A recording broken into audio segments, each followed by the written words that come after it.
one of my favorite tight ends in the class. Alfred Collins, goes to San Francisco. Really good player. Collins can play. And that's a San Francisco pick. Dallas is on the board. So this is what happens right here, right now. I'm like, yo, is this Will Johnson? Is this Trey Harris? Is this, one of the running backs that you may like? Who is this pick, Lando? Who could the Cowboys draft? And then I started thinking about it, and I said, yo, Shamar Turner's still on the board. Mike Green's still on the board. Yeah. But my favorite and my third-ranked edge is on the board, Donovan Ezeiruaku. I'm gonna mess it up, so we'll just call him Ezraku. Ezraku. Boston College, amazing football player, has a plan. We almost have 600 people in here. We'll have more when Landon taps in. Oh, he's going live now, so we're lit, right? Yep. And full steam ahead. And when I say that this was the pick that kind of brought me back to life, because at the end of the day is going to end. So at the end of the day, when you bring in a good football player, you'll never be mad. You'll never be mad. And so this is where I'm at with it, guys. Make no mistake about it. We'll talk about it. We got time, y'all. We got time. We're going to talk about the weapons and the weaponry. And I don't know if anybody caught the presser. I'm pretty sure. Landon, did you catch the press conference? I was catching bits and pieces of it. I just noticed that Jane Slater quoted my clip. So that kind of just directed my attention, because I don't know if people caught what happened throughout the week. There was some pretty explosive responses to some of the things that I put out. So that's pretty interesting. But bro, when I tell you, I've been one of the more polarizing people in the Cowboys community. Oh man, that's part of how I feel. Man. But that's what me and Voch had a good exchange. We've been going at it for about 2 days now. But that's my brother, and that's the beauty of it. And at the end of the day day's gonna end. All right, that's so right. Lando, yep. I'm gonna actually bring you in when it comes to the weapons. But I just want to talk about how I feel about Donovan Ezeiruaku. The Cowboys made the pick. I got thoughts. The Cowboys made the pick, and I thought it was a very smart and wise pick. What I mean by that is, yes, Kyle Williams was on the board. Yes, there were other receivers on the board. But at the end of the day, Donovan Ezeiruaku, is a better player. He is. Better production. And I liken it to this. Dane Brugler's 22nd overall player on his board, by the way. My third-ranked edge. Yep. Literally, depending on where you have Shamar Stewart and Mykel Williams at, because I look at them as more like true 5 technique, not real edgy guys. I'm talking about pass rusher edge. You're talking about Donovan Ezeiruaku. He has the best chop and rip move in this class. No, he does not run through your face. His struggle, we'll just get right to it, is power, right? Yeah. But he also led the FBS in run stops. So he's a very active player. He's a very active player. And willing. He's a very willing player. He does have a light frame. That's what people are going to nitpick, but he's going to be your number 2 rusher. You can live. Teams will always start and end the day with Micah Parsons. They're going to always start and end the day with Micah Parsons. This is how I would coin Donovan easy. Donovan is what Sam Williams was not.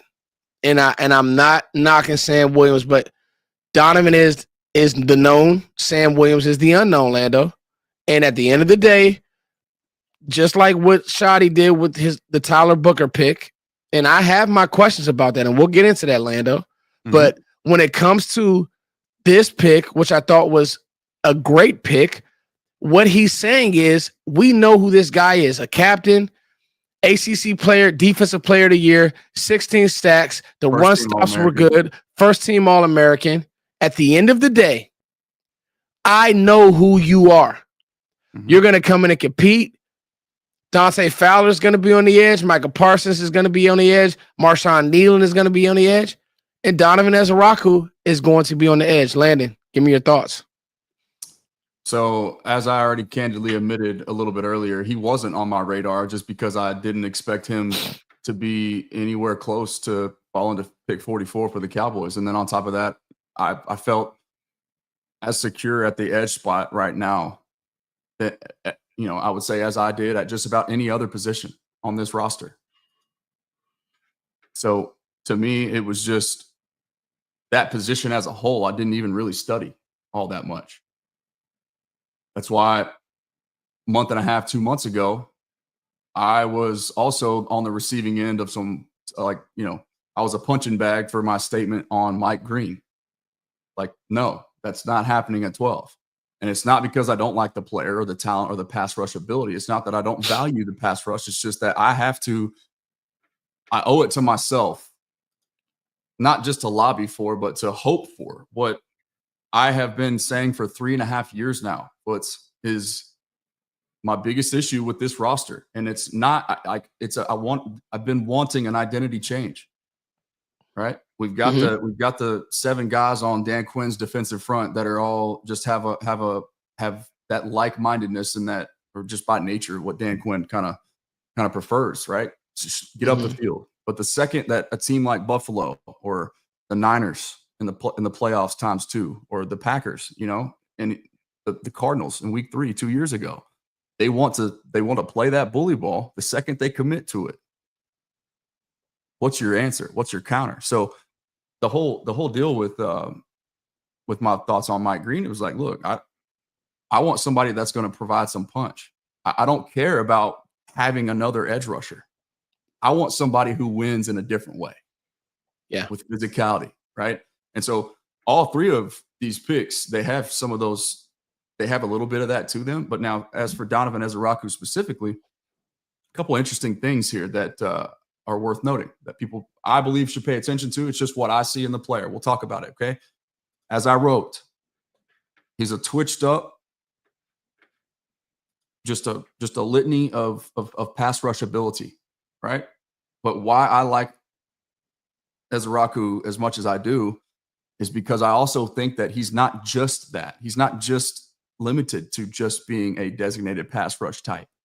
That's what he's going to do this year and early on in his career, maybe into year 2.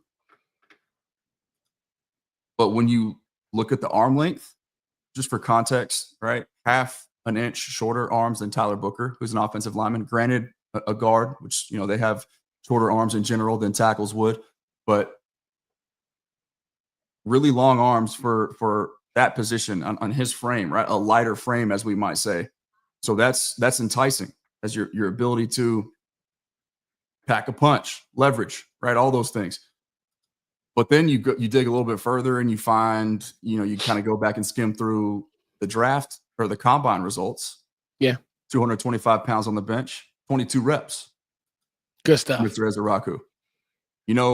That's a guy right there, right, Lando? 22 reps. That's big boy. The guy that the Cowboys selected in the first round, Tyler Booker, one that I was banging the table for forever, and that I cannot. It's hard for me to even suppress my excitement for that pick because of what it says about what's happening. But and save that, Lando, because I want to have a back and forth with you. Not an argument, but a back and forth. Sure. I want to talk to you. Perspectives are great, honestly, and I think I think it's healthy. But 22 reps for Donovan, who's known to be this pass rush, the most prolific pass rusher in college football.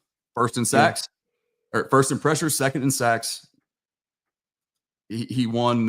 What's the trophy? What's the trophy for the top edge in the country?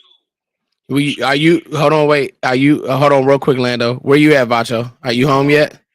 Yeah. You are? I'm live. Yeah, I'm on my intro. Oh, you on live right now? Okay, so before you go, okay, while you waiting your intro, I got Lando here. Okay. Say what's up to Lando, Vacho. What's good, Lando? Say what's up to chat. Man, what you want, man? What do you think of Speaking to everybody, man. Look, we on clock, man. The grease hot. The grease is very hot. Yep. What did you think about these last 2 picks, Vacho? I got to get you. Fantastic, man. Fantastic. I don't think the Cowboys are too worried about need. If you walked into this thing looking for a need, I know Cowboy Nation upset that you probably didn't get a receiver or a running back in this situation. But if you honest, there's actually some really good backs left, Vacho. Okay, we'll just cut me off. Just please, just cut me off. You've been fighting all draft season. Why stop now? If you wanted the Cowboys to be true to their board, then that's what they've been doing. They're not drafting as if they got to have somebody to come in and be a day one savior. You know what I'm saying? They're just drafting like the best guys. So they took Booker because he was their best guy, and he was the 8th player on my board. They took Donovan Ezeiruaku, who I was a big fan of. He was number 28 on my board, so that's still good value getting him at 44. And then they took Rell, that if he was healthy, he could have been a first round pick, and I thought he would have been a good pick in round 2. But the fact that you got him in round 3. That's even more value. I don't know if he's gonna be ready day one though. Even if he's relatively healthy, it might take him a little bit to get going for real. But hey, three slam dunk picks, and you can still get a one take and a running back tomorrow. Wide receiver might have to be a trade for you after the draft. So before you go, you said so you want to go where we can finally get our running back now. You can do what y'all want to do. I don't tell the Cowboys what to do. Y'all they could have drafted a running back today. I'm just here to respond to what they did. I think you just making yourself mad for no reason if you go in wanting something and they don't draft what you want. You just make yourself. Well, honestly, I thought ain't it funny that we didn't draft necessarily for need, even though I would argue that we did. But yeah, fans are mad this year. He can't. He can't hear you. Hold on. Let me take the whatchamacallit off. My bad. But so let me say this, Lando. You're absolutely right because real quick, Voch, before you go, a double standard going on. It's a double standard. I will say this, and me and Lando about to talk about the whole package of picks, right? But what I'm saying is these last 2 picks, I'm glad that they didn't draft a receiver because you have these 2 players to me were rated higher than even a Kyle Williams. Like Donovan Ezeiruaku was my 3rd or 4th ranked defensive end. He's rated higher than Kyle Williams, so that would have made me more upset because he's sitting right there. And the same way you want to pair a receiver with CeeDee Lamb, you just paired a great pass rusher with Micah Parsons. Period. Yep. Yep. So I'll down that board, man. Yeah, we'll talk about it. I'll let you go, good man. Do your thing. Yeah, appreciate you, man. We'll do it. Yep. All right, bro. Yeah, and I want to get Voch on because this whole thing of like I'm mad about skill or I'm mad about O-line. Before we get into that conversation, Lando, I want everybody to understand my whole thing is like what Voch said. I just want to make it make sense. I agree with the player. I don't agree with the position. But at the end of the day, the Cowboys said, Foots, we don't care what you think. We don't care what Lando thinks. Lando was spot on about going O-line, and I want to give him the floor. Then we'll get back to Rell, and we'll get back to Donovan Ezeiruaku, and we'll let you guys get some rest tonight. So, Lando, what was your thoughts on Booker, and why were you so adamant that they were going to go O-line? Because you were right. And this isn't for you to be I told you so guy. That's not even in your character. You just I want to acknowledge the fact that you did say that they would do that, and they did that.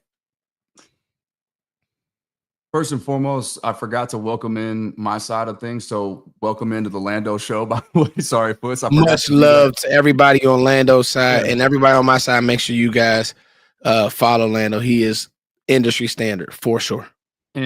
And this is Sports Below the Surface. That's what I do over here. And Foots thinks along the same exact lines, even if it is sometimes from a different perspective, and that's okay. Listen, I'll finish my thought on Ezraku because it perfectly coincides with the transition back into Tyler Booker. 22 bench press reps for Ezzy. 21 for the unanimous most dominant, physically dominant and powerful, disruptive offensive lineman in this entire class. So that tells me, especially, and it's that, so that is supportive evidence, right? By the way, I'm not just saying, oh, he benches a lot, so he's going to be a good run stopper. No, there's context to it, but that's a piece of the puzzle. It tells me a story. It confirms what I see when I watch his pop. combined with those extra long levers for the position, uniquely so, that tells me I believe that the Cowboys believe that this is not just a pass rush, a rotational, a rotational contributor at edge, especially on passing downs. But I think that maybe not this year, but next year and beyond, because this is a proactive move here, taking the best player on your board despite the position. The Cowboys think that he can be somebody that is an every down player and a forceful player at that in the run game. I believe that that's possible. 248 pounds, yeah, a lighter frame, but a little bit of grown man body and some, as our friend Voch likes to say, peanut butter. Some of that offseason peanut butter, year 2, be ready to rock, and can do some of the more Marshawn Nealon type things. Okay, now as for Tyler Booker,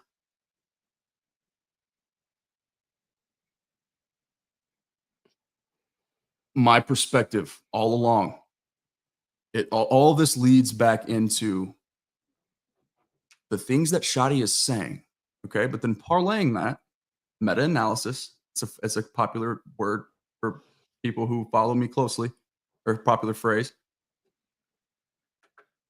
Data, science, if you will, due diligence, tea leaves, listening to what they're saying, but then also watching what they're doing. Schotty can say all he wants about Brock Hoffman. He's a fan favorite. He has already outperformed his expectation relative to where he ended up being selected, or in this case, acquired outside of the draft. It was an undrafted free agent. Okay. He was beat out at his primary position. And I want to give credit for Lou from Lou's Takes for also saying this too. He was beat out at his primary position at center by a guy who didn't even play center in college. He's very light, regardless of what his mentality and his skill set, or the fans who respect and admire what he brings as far as toughness. His DNA makes him being the guard that we want him to be very difficult. It's not his fault. And there goes my camera. So shout out to that. But that's okay. We'll keep going from this view. He says those things, and then we see Sadiq Charles, who quit because he didn't love football. Massive red flag. Brought in. We see Robert Jones brought in. Yes, he was a 17-game starter, but the league told you what his value is. Time for just a couple million. None of those guys, my whole point was that I can't confidently say that my team, my organization isn't operating at a level of complacency that has crippled them in recent past. Just because they've added bottom barrel and bottom bin free agents and undrafted free agents to replace a Hall of Fame sized hole at right guard. Yeah. Following the tea leaves. Okay. They can say what they want to say. We can think what we want to think as fans, but they were turning over every rock. Well, it's all the necessary due diligence. Like I've been using as like an analogy. Every jacket pocket. Check the back pocket of my jeans. Underneath every couch cushion. Back seat of the car, in the console, trying desperately to find help, because the Cowboys were telling us, their actions were saying, we are not good enough here yet. Otherwise, there wouldn't be a 6-man competition for that position. Now, the second piece of this whole thing, it kind of parlays into the blueprint, the Buffalo blueprint, what we talked about a minute ago. Okay, the Cowboys consistently getting beat in their biggest moments, their most embarrassing losses were all to teams who were willing to do one thing, even to the point of forfeiting who they were prior to playing you, just because they knew you couldn't counter. Yeah. Okay. You now pair. By the way, I did the math last night. The average height and weight for the Cowboys interior 3 offensive linemen, 6'4", 332 pounds. Yeah, that's different. Relative to Brock Hoffman, who's about 300. Yeah. So you are instantly You have 3 guards playing on the inside, on the interior of your offensive line, who all major in one thing. If we had to really boil it down, they are displacing other grown-ass men who are really strong, really powerful, really good at what they do against their will. Yeah. You now have 3 of those guys. Yeah. This is no longer a finesse football team. It's a completely different identity, spearheaded by a brand new coaching staff, a regime led by Brian Schottenheimer, with one objective: find the guys who check 2 boxes that haven't been checked in this organization for far too long: physicality and character. How much do you love football? The person behind the player. It is a deviation from the norm, and that is why I wanted to see something different happen. Because it needed to, yes, but for my psyche as a Cowboys observer, writer, content creator, and fan, my psyche needed that. But they also needed it too. They could just sell the fans in a different way. They'll find a way. Jerry's the ultimate salesman. Yeah. But now I have more evidence. Yeah. That they're at least trying. And they're making smart moves, whether I didn't like it or not. And I'm not moving off that take that I didn't like it. And that's the beautiful thing about it. That's why you're one of the best in this business. I appreciate you. This is the high level conversation. So let's talk about it, right?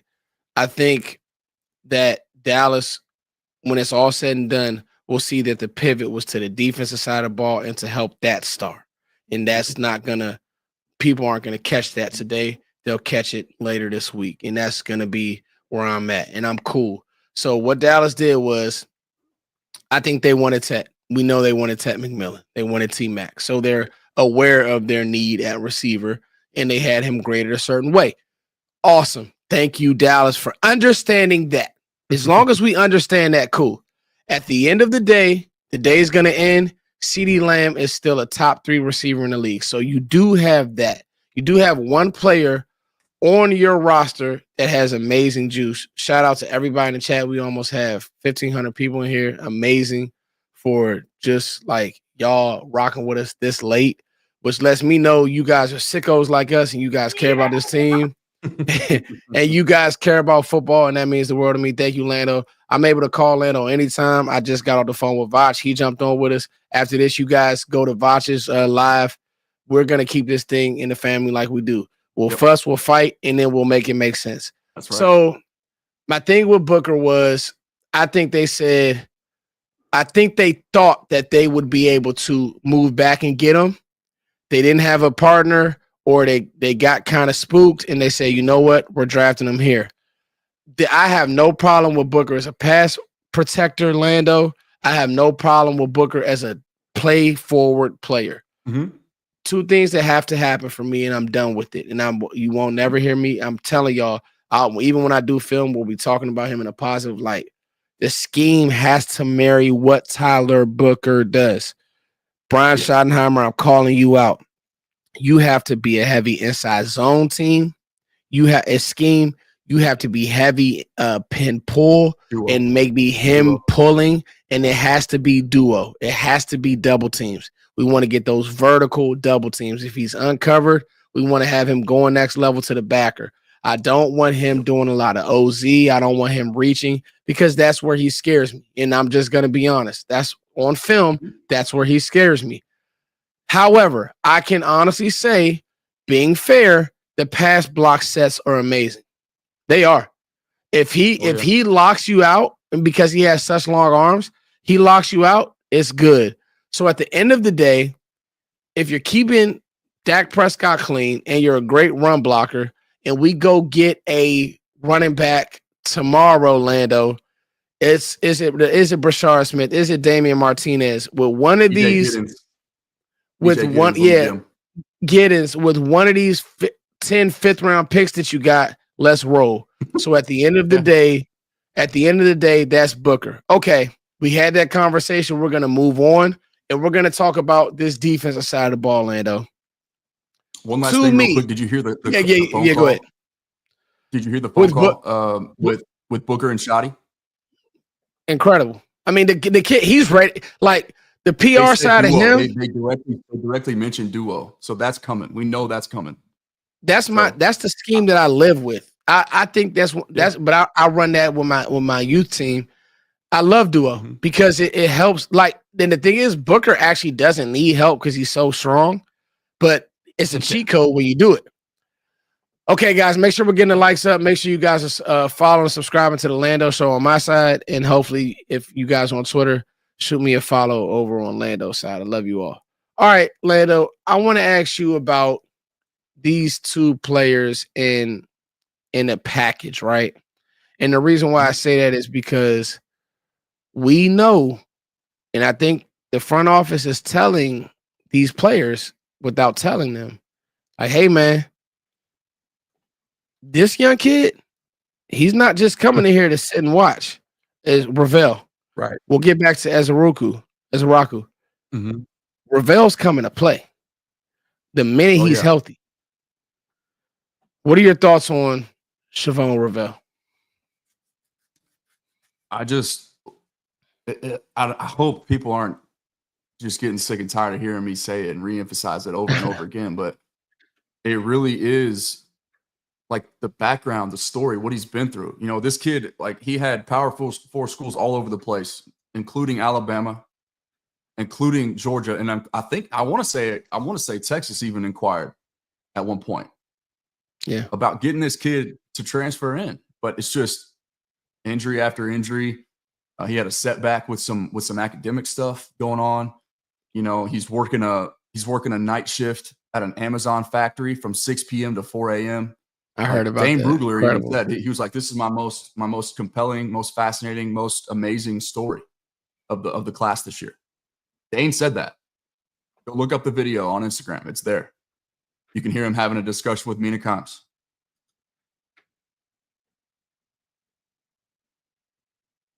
I was okay taking a corner at 44 foots. I reemphasized on my live stream last night. It was actually this morning because it was about the same time right now.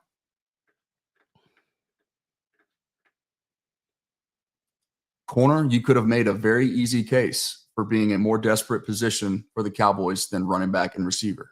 I said, make a case, okay?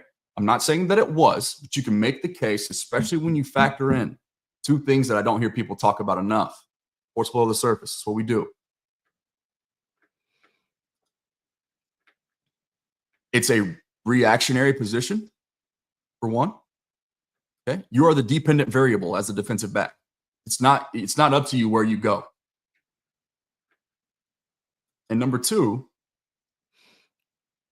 the position is in itself as a whole, broad spectrum, is set up to fail by the very rule book for the sport that we love so much to watch. So it's designed for points to get put up on it just the rules, right? It's a really difficult position to play, is what I'm getting at, I guess, is the best way to say it. So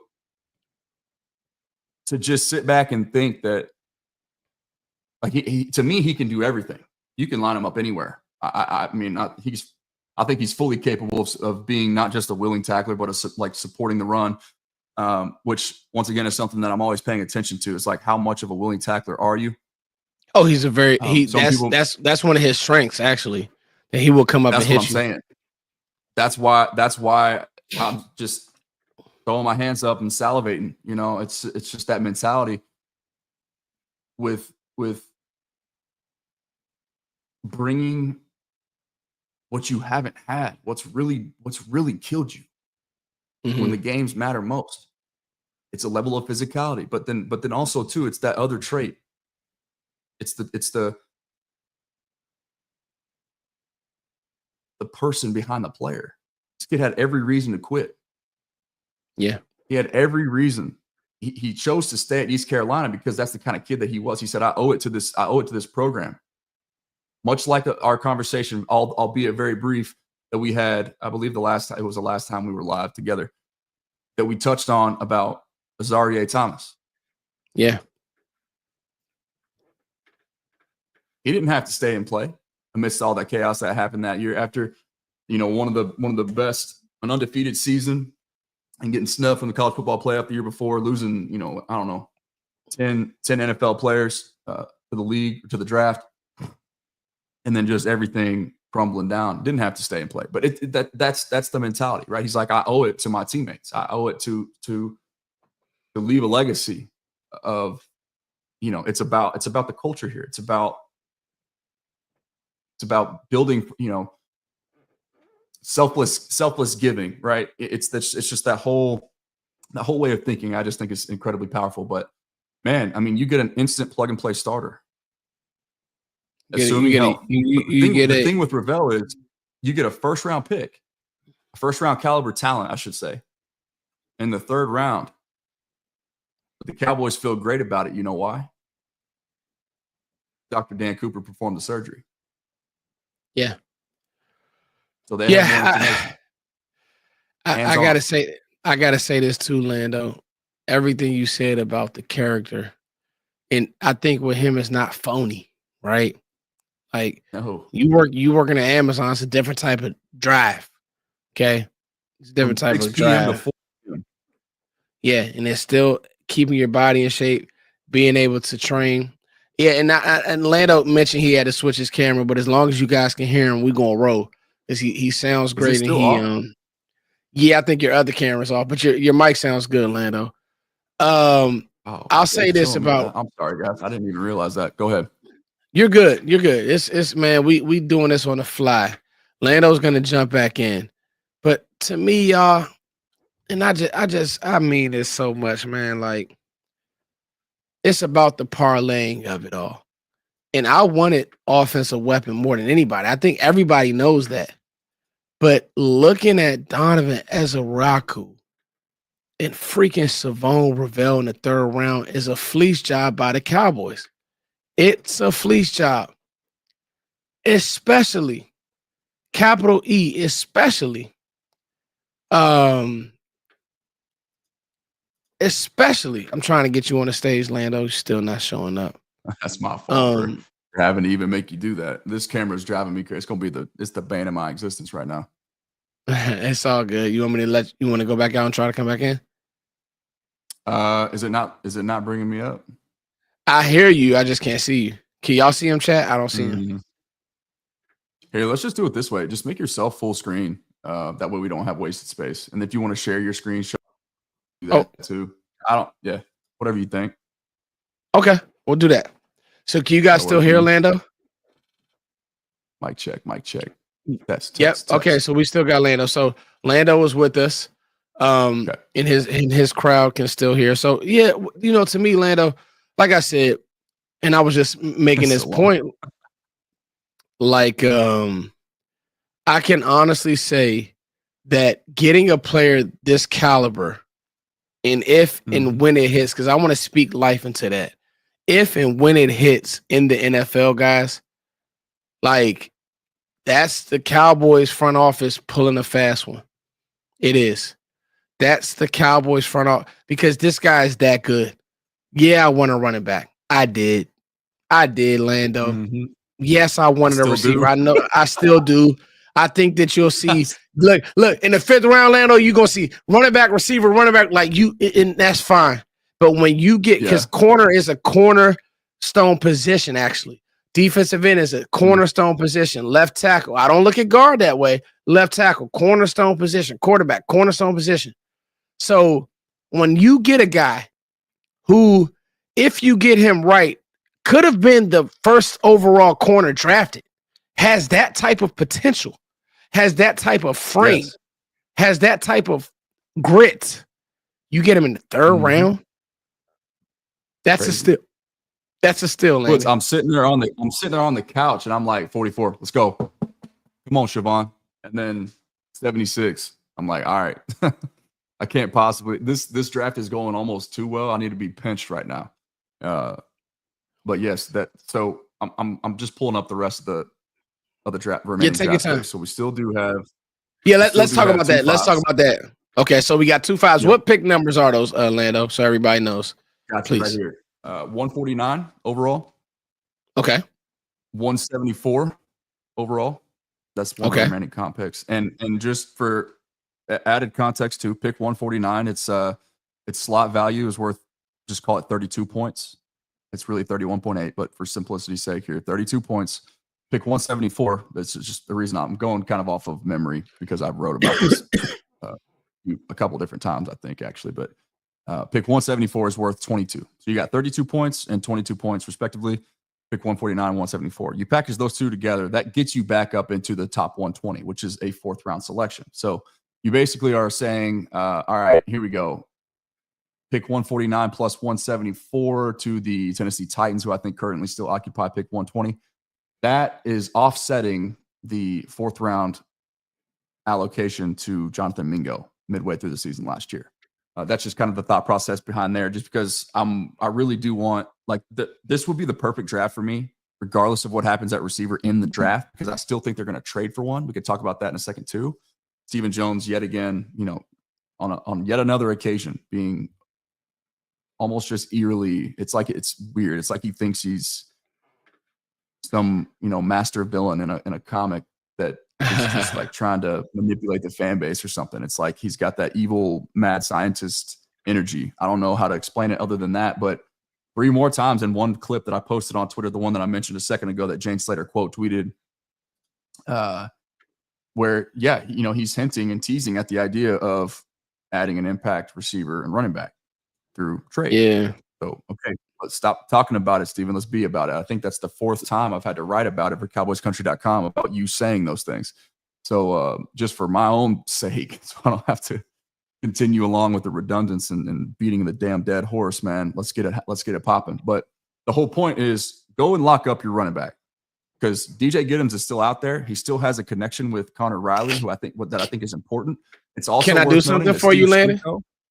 Can I do something for you? Please do. I want to do something. So I was just peeking as you were talking. Let's run down these names, and I think the Cowboys are in good shape. Dylan Sampson, Jordan James, Dylan Sampson, Jordan James, Bashal Tootin, DJ Giddens.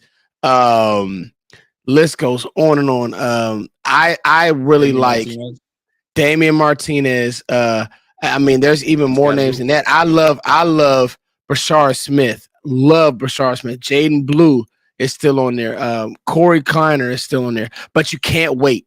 I don't think that you'll get the receiver you want, but you better go get your running back in the 5th. You better get your running back in the 5th. So, or just go get him at 120. Trade both 5s and make sure that you go and get him. That's why. Let's be aggressive. That would be another sign. That's not bad. One of the pillars that's not bad. Yeah, that's not bad. So, that's not bad. But the thing is my question for you, real quick. Mm-hmm. Let me finish the thought. So it's also worth noting. I thought it was interesting that with Donovan Ezeiruaku, forgot to mention this earlier, he didn't expect to be drafted by the Cowboys because he only had one very brief interaction with them. It was like a quick interview that they said. He said that the Cowboys had with him at the combine. So nothing formal, nothing professional, just almost like in passing. But it's worth noting, and as I drew the connection for the Cowboys not doing extra due diligence for the reason, why it was some sort of surprise, is that there wasn't. All it took was that little interaction, right, to sort of confirm what they were seeing and hearing already, and the outside asset, or I guess the inside asset, the inside access to who he is, so to confirm everything that they would have already heard by that point. Steve Shimko was also his coach, who is one of the new additions to the Cowboys coaching staff. Last year he was an analyst. This year he's actually he has a title, right? So that, I'm sure that situation, because it was also addressed in the live interview when I think it was 105 through the fan that put that on when they call the player, but he alluded to that, and I found that very interesting. So just kind of goes to show you, though, having somebody fighting for you on the staff, or whoever, like same thing that happened with Chris Vaughn. I called him Chris, Deuce's dad. Yeah, who is head of, is it the college scouting? He's head of the college scouting department. That's a tough sentence to say. But needless to say, there's, like you mentioned, you ran through the names. We got all kinds of them. Do you see? I cover the horn, so I know a little bit more about Jaden Blue. But I see Jaden Blue and Brashard Smith in the same light. Like, are those guys that you want on first and second down too? It was because the reason I ask is because I think you kind of already have some of that pass catching and pass blocking ability with Javonte Williams. Are either of those two guys taking Javonte off the field? And are either of them, kind of handling the bulk of the workload on early downs in between the tackles, right? And, these gap and inside zone schemes that we're now talking about as a result of the newest edition, are those the kind of guys that you want? I'm not necessarily sure, but I'm kind of leaving that open-ended for the panel and for you especially. I think Blue, Neal, and Brashard Smith add juice. I think Martinez. Yeah, no, there's no question about juice. Yeah, I think Martinez gets. I think if you could somehow get Martinez and maybe Jordan James, I think those guys who Dane is really high on, I think those guys add like lead back potential and could be better. And even Sampson. Yeah, and even Sampson, which is Sampson's going to go. Also does. Yeah, and Giddens is going to go. I want to talk about a few receivers real quick as well, because how close are our 5th round picks again, Lando? 149 and 174. Okay, so they're not close, but not far. I'll say this, because we have to sit out that whole. I got some thoughts on that. XRT, got you. Because we're so far away, I don't know if. Like, I know Jalen Royals won't be there. I know A.M. Minor won't be there. I would pray for Torrey Horton to somehow slip, but I doubt it. I mean, you'd be looking at a guy like Thornton from Tennessee, possibly. But I just think that where they are now, they'll get their back, and receiver will have to, like you said, we'll have to address it in another way. What are your thoughts on that, Lando? My thoughts are I really like Cortland Sutton a lot. I mean, I'm just keeping it a minute. That's I don't know. There's a lot of smoke. That's all I'm going to say. That's all I'm going to say. Hey man, Lando maybe giving y'all a gym. I hope so. I'm trying to speak it into existence. I have been for quite some time. I mean, what's it going to take, right? 29 years old, expiring contract. Denver's been trying, they've had a standoff a time or two already in the past. They've shopped his name in the past. You sort of have this whole youth movement, right? With Bo Nix. To me, it just seemed like a place where, okay, you let this guy go this year, unless you think that you're actually Super Bowl ready. I don't know if they do, but Sean Payton probably does, with just kind of knowing the way he's wired. He wants to compete for 29 sure. 29 years old, man. If I have to flip, if they want, I don't know if I could get them for a package of day 3 picks, but if I have to send a future 3 or next year's 4, just go ahead and trade a 4th round pick for the 3rd year in a row. You might as well. Man, I'm interested in that, especially because, I mean, you could still. You would have to talk about extending him, because you don't love ever the idea of sending off a future 4 years of rookie control for a guy that you're just going to let walk on a 1-year rental. But I mean, see if you can't get him back on the cheap. Just try to sort of use Briscoe being in his hometown backyard, use that. I don't know. I mean, maybe he really just does want to come home. I'm trying to creatively convey ideas of names that I think help this team and that can be attained relatively cheap, because that's how we operate. So forgive me if anybody is offended by me saying Cortland Sutton's name, but I'm trying to make the damn team better. And I think you're doing an amazing job. I mean, who on day 3 Foots is making an impact on your roster? Nobody receiver. I think you have a better chance of the running backs. Let me ask you this, Lando. We're coming up on an hour, and I can feel me. Not dozing, but I'm like, fast. Yeah, dude. Yeah, we fading fast, because what's crazy, Lando. We're gonna do this again tomorrow, I'm sure. Like it'll be some form of me, you, maybe Voch, maybe Zach. Because I mean, we're trying to make it make sense for these fans, and we appreciate you. Over 1,400 people in the live. Thank you guys so much. That just lets me know that you guys care about what our work. You guys care about the conversations, and we appreciate it. Lando, would you double dip and running back tomorrow? Depending on what happens at defensive tackle at One Tech, still think you're short. You're a body short there. But yes, I've always kind of entertained that idea. But can I just talk about Kyle Monungai real quick? This is my guy, Rutgers. A guy that you wouldn't have to double dip if you didn't want, because he's sort of he's the sledgehammer. He's that lead. He's that lead. He's that lead guy. Mm-hmm. And Cam Scatterbo still in the queue as well. Yes, he is, and that's another guy that seamlessly fits and handles all the early down work for you, no questions asked. But if you're just scouting Kyle Monungai based on combine numbers, right, it's a guy you're going to miss. But you have to watch. You have to catch Rutgers playing on a game, like, it's like you queue up, you got your whole setup ready to go, your team's about to play, and it's like you catch Rutgers in passing on the couch late in the fourth quarter, right before the nationally televised game of the week pops on. It's like one of those things you feel who Kyle Monungai, and that, by the way, that's quite literally what happened. That was my first Kyle Monungai experience, and so you see this guy, and you're like, okay, this guy doesn't get tackled very easily. And so you kind of just continue watching, and next week comes around and you're like, okay, I'm going to go out of my way. If I see Rutgers is on, I'm going to go watch Kyle Monungai play. But this is literally me all throughout every Saturday. I'm like, all right, Texas plays at this time. Okay, I need to be here. I'm good. I'm like planning out my day.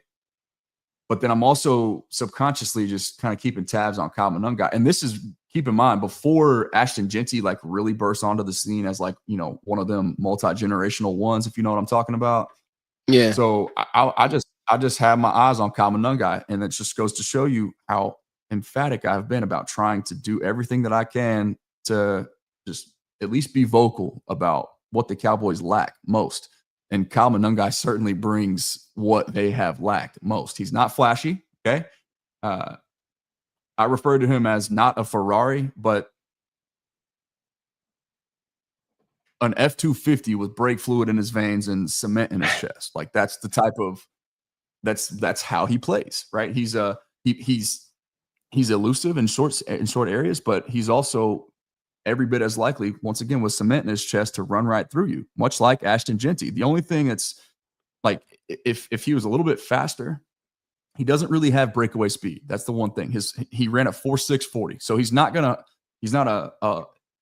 a home run guy like Rashard Smith. Oh yeah, hey, let me tell you, you definitely don't got to sell me on Monungai. I love Kyle Monungai. He is really good, bro. Like you're talking about, I call him. You know what I call him? I call him Ashton Jeanty light. Yeah, diet Ashton Jeanty. Yep. Yeah. That I mean, that's a really. I don't think that's hyperbole, man. Like as long as you emphasize light or Dollar General or whatever, Dollar General Jeanty, like the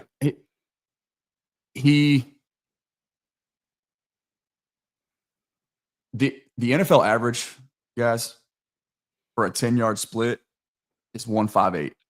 Okay, at the running back position, Monungai's was 1.54. So screw the 40 time. Okay, the quickness, like I mentioned a second ago, the short area quickness, it's there, more than checks out. He's well above average in that, as far as 10-yard splits go. Okay, but it's just protein, man. He's 5'8", 211 pounds, it's creatine and protein. That's it. Like you would think he's 250 pounds, but the way that people just slide right off of him. That's where the cement in his chest comes from, right? It's just he's never fumbled. 670 career carries. Yeah. 0 career fumbles, Foots. Like ball security, the little things, the tiny details, and then you go on to do a little bit more digging about who he is, and it's just like you find out he's a glue guy. Like, yeah, he's wired the right way. That it's the classic, hey, this guy is one of the leaders on our team. He's the first guy in, last guy out type of dude. he's one of those, he man. just He's one of those. He works his butt off, and he's actually Cameroonian. His family is born there. So he's got like a soccer background. Like that was his first love, was soccer.